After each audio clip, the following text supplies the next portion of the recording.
शरीर धारण करने के बाद ही कोई आध्यात्मिक मार्ग पर चलकर आत्मबोध को प्राप्त कर सकता है, आत्मज्ञान को प्राप्त कर सकता है। बिना शरीर के कुछ भी प्राप्त नहीं किया जा सकता।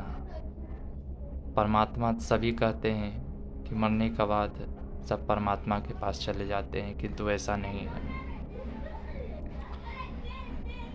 हम शरीर धारण करने के बाद ही मुक्त हो सकते हैं, क्योंकि मुक्ति और मोक्ष शरीर धारण करने के बाद ही होता है, मरने के बाद नहीं। इसीलिए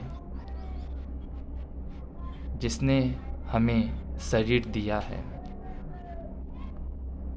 अर्थात माता पिता, जिस प्रकार हम उस परमात्मा को मानते हैं उसी प्रकार वह माता पिता भी पूजनीय है। जिस प्रकार वह परमात्मा को हम पूजते हैं, जो दिखाई तो नहीं देता है किंतु कोई तो शक्ति है जो चला रहा है, किंतु वह भगवान जिसने हमें शरीर दिया है उसकी वजह से ही जब कोई आध्यात्मिक मार्ग पर निकलता है तभी वह मुक्ति को प्राप्त करता है, जीते जी मोक्ष को प्राप्त करता है। वह खुद को जान पाता है, इस यूनिवर्स को जान पाता है, इस ब्रह्मांड को जान पाता है। कौन सी शक्ति है, परम शक्ति जो ये पूरा ब्रह्मांड को चला रही है, सबको चला रहा है, वो सभी के भीतर विद्यमान है चेतना के रूप में।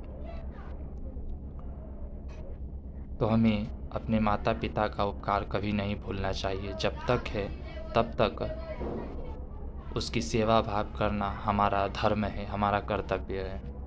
ऐसा नहीं है, क्योंकि जब आप आत्मज्ञान को प्राप्त कर लेते हैं तो चाहे तो आप गृहस्थ जीवन में रहें, गृहस्थ जीवन में भी रहकर आप गृहस्थ नहीं रह सकते हैं।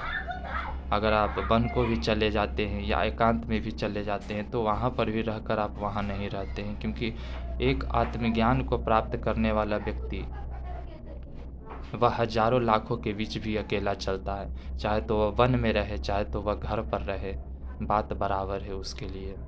वह जहाँ जाएगा वहाँ पर परमात्मा होगा। चाहे तो वह वन को जाए, चाहे तो एकांत अवस्था में जाए, वहाँ भी उसके लिए परमात्मा है।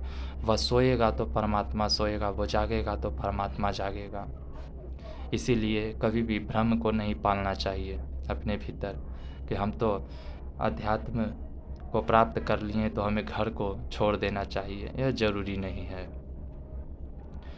क्या प्राचीन काल में ऋषि मुनि जितने भी रहा करते थे, क्या वह गृहस्थ जीवन व्यतीत नहीं करते थे?